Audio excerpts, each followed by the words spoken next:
აი ეს მთლიანად არის ლაური ნაკადი.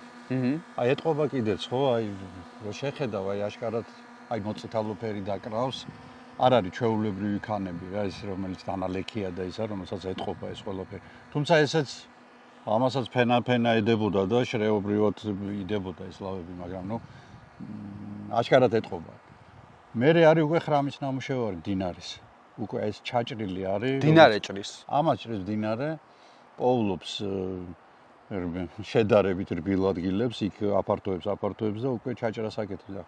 ამის დამახასიათებელი არის ის, რომ ზედა ნაწილში ქვია ქცია, არის მდორედ მოედინება